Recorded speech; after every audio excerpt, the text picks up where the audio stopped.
अस्सलाम वालेकुम जी, क्या हाल है आप सबके। मैं बिल्कुल ठीक ठाक, खुशबाश और मज़े में। वेलकम टू माय चैनल सेवी सादिया मोमटास्टिक। और आज हमारे घर में है जी छोटी सी सेलिब्रेशन, बर्थडे सेलिब्रेशन है। मेरी बेटी का आज बर्थडे है और ये वीडियो 2 डेज़ ओल्ड है और ये सेलिब्रेशन हमने की थी 16 मई को। और इसकी सेलिब्रेशन के लिए मैं मार्केट गई, वहाँ से मैंने कुछ निम्को वगैरह परचेज़ कर लिए थे। और केक शेक तो मैंने लेना नहीं था क्योंकि केक मैं ख़ुद घर पर ही बेक कर रही थी। तो मैं वहाँ से सैंडविचेज़ और छोटे मोटे से ना रेडीमेड पिज़्ज़ाज़ जो होते हैं, इस तरह की चीज़ें मैं वहाँ से ले आई थी। मैंने सोचा था कि कुछ शाम के वक्त जब हम केक कट करेंगे तो साथ में कुछ रिफ़्रेशमेंट्स भी हो जाएंगे। और साथ मैंने ये मैक्रोनी वगैरह मैंने बना ली थी घर पे ही। और पिज़्ज़ा जो है वो मेरे पास ऑलरेडी फ्रीज़ था, लेकिन उसका ब्लंडर ये हो गया कि वो जल गया जब हमने बेक किया ना उसको, तो वो जो है थोड़ा सा जल गया, डार्क कलर का हो गया। और आज जो मैं केक बना रही हूँ वो है जी हॉबनॉब का। हमने केक खाया था, 3 मिल्क केक था ये, और ये मुझे बड़ा ही यम्मी लगा था। इसका टेस्ट बच्चों को सबको बहुत पसंद आया था, तो मैंने सोचा मैं इसी केक को रिक्रिएट करती हूँ ख़ुद घर पे। तो पहले तो मुझे ना ये हाफ़ हम खा चुके थे, ये ईद पर हमारे मेहमान लेकर आए थे, तो हमने हाफ़ इसको खाया तो हमें बड़ा अच्छा लगा। और हाफ़ ऐसे ही रखा था तो मैंने इसकी पिक ले ली थी। मैंने सोचा था कि मैं इसको रिक्रिएट करूँगी और आप लोगों के साथ इसकी रेसिपी भी शेयर करूँगी। और जब मैं खा रही थी तो मैं अपनी टेस्ट बड को जो है वो इन्हांस करने की कोशिश कर रही थी कि मैं जज कर सकूँ कि इसमें क्या क्या चीज़ें ऐड हुई हुई हैं। तो जिस हद तक मुझसे हुआ मैंने इस रेसिपी को बनाने की पूरी कोशिश की। और जब हमने इसको ट्राई किया तो यकीन जाने कि इसका टेस्ट बिल्कुल एग्जैक्ट वही वाला आ रहा था जो हमने खाया था बेकरी का। तो इसकी रेसिपी ये है कि सबसे पहले मैंने यहाँ पर अंडे ले लिए, 3 अंडे लिए मैंने, और इसके अंदर मैंने हाफ़ कप मैंने ग्रैन्युलेटेड शुगर ऐड किए और उसको बीट कर लिया अच्छी तरह से। 1 चम्मच वनीला एसेंस का ऐड किया है। और यहाँ पे मैंने लिया जी 1 कप, फिर आधा कप और फिर 2 खाने के चम्मच मैदा, और उसके अंदर 1 टीस्पून मैंने बेकिंग पाउडर का शामिल करके, और उसको फिर इस तरह से मैं विस्क की मदद से रोल करती जाऊंगी। अब मेरा विस्कर का कोई काम नहीं है, मैंने उसको हटा दिया और अब जो भी काम है वो सारा हाथ से होगा।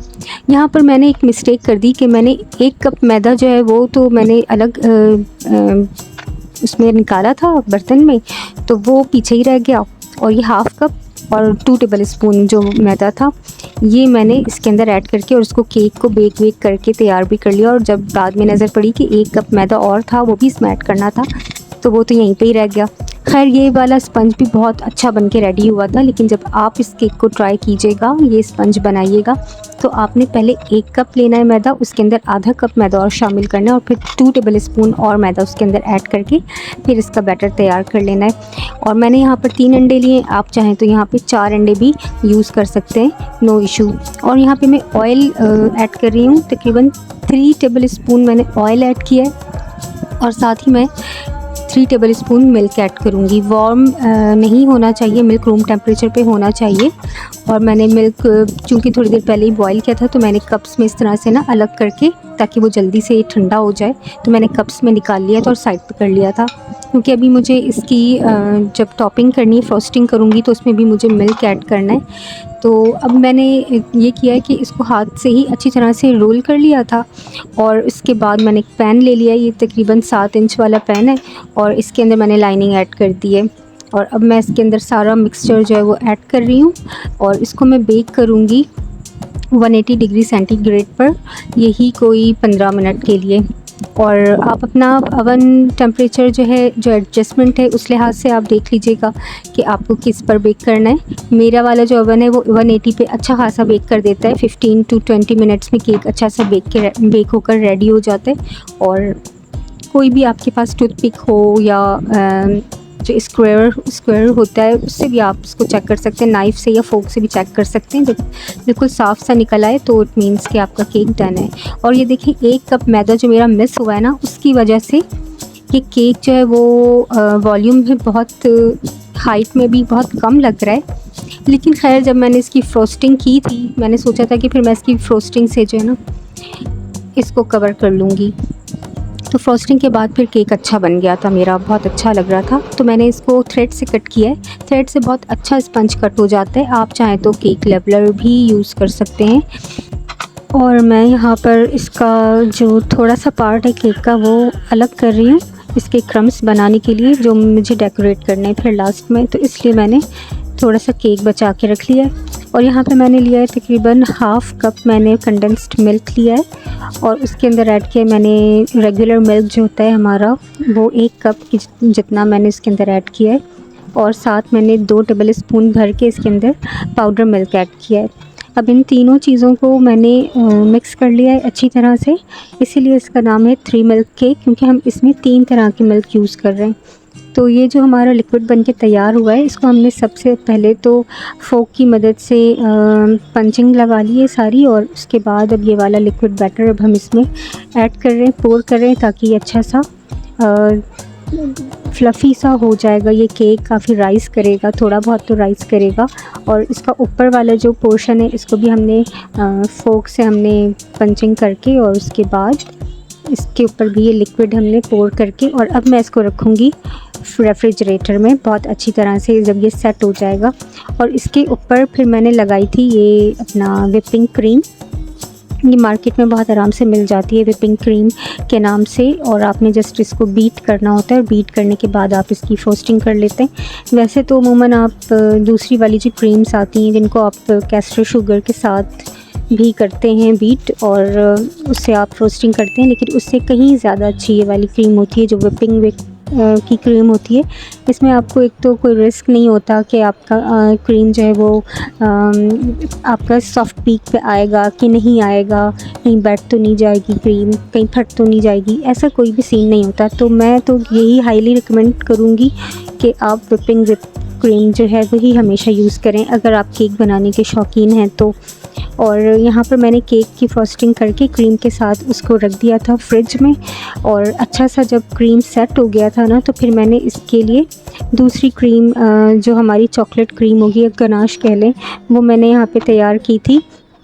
और इसके लिए मैंने लिए थे जी डार्क चॉकलेट, और इसकी कोई क्वांटिटी आपके लिए ऐसा कोई वो नहीं है कि आप मैं बहुत ज़्यादा इसकी आपकी पैमाइश बताऊँ, अपने हिसाब से ही आपने चॉकलेट्स ले लेनी है बैटर बनाने के लिए। और इसके अंदर ऐड करेंगे जी क्रीम ये वाली आप विपिंग विप नहीं लेंगे, या इसमें आपने लेनी है नॉर्मल क्रीम जो आती है वो लेनी है। चूँकि मेरे पास अभी अवेलेबल नहीं है नॉर्मल क्रीम, तो इसलिए मैंने यहाँ पे वही विपिंग विप वाली ही जो मैंने बीट की हुई थी ना, जो मेरे पास थोड़ी सी रह गई थी, उसको मैंने ऐड करके और फिर उसको माइक्रोवेव कर लिया था 30 सेकंड के लिए, और उसके बाद बाहर निकाल के दोबारा मैंने 30 सेकंड के लिए फिर उसको माइक्रोवेव किया था मिक्स करने के बाद। तो ये गनाश हमारा बनकर रेडी हो गया था, उसको मैंने पोर कर दिया है इस पूरी केक के ऊपर। और अगर आपका गनाश थोड़ा सा थिक होना तो आप उसके अंदर ऐड कर लीजिएगा थोड़ा सा मिल्क, और मैंने भी ऐड किया था, लेकिन मेरे पास मिल्क जो है वो अब क्योंकि मैंने ये फ्रॉस्टिंग की थी सेकंड डे, और दूध हमारा जो है वो ख़त्म हो चुका था रात में ही।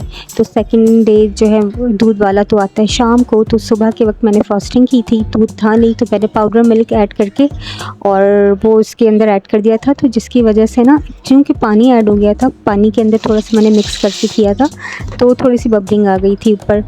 तो अब नेक्स्ट टाइम ये है कि मैं अवॉइड करूँगी, बिल्कुल पानी का कोई कतरा ऐड नहीं करूँगी इसमें। और यहाँ पर मैं बना रही हूँ सिंपल फजीता पास्ता बना रही हूँ, और यहाँ पे मैंने ऑयल को हल्का सा गर्म करके इसके अंदर चिकन ऐड किए, साथ जिंजर गार्लिक पेस्ट ऐड किया है, और उसको अच्छा सा भून लेंगे। भूनने के बाद मैंने इसमें टमाटर ऐड किए, और मेरे पास कुछ फ्रोज़न टमाटोज़ और कैप्सिकम अनियन ये 3 चीज़ें रखी हुई थी, तो मैंने वो भी इसमें ऐड कर दी। और फिर जब ये अच्छी तरह से फ्राई हो गई सारी वेजिटेबल्स और चिकन, तो फिर मैंने इसमें शामिल किया थोड़ी सी मेरे पास एक पास्ता मसाला रखा हुआ था रेडीमेड, बहुत आराम से दुकानों पे मिल जाता है पास्ता मसाला, वो एक साशे मैंने इसके अंदर ऐड किया। साथ थोड़ी सी मैंने कुटी लाल मिर्च ऐड की, थोड़ा सा नमक ऐड किया, और मैंने ऐड किया इसमें थोड़ा सा टमाटो केचप, और थोड़ा सा मैंने बारबेक्यू सॉस ऐड करके इस मिक्सचर को तैयार कर लिया।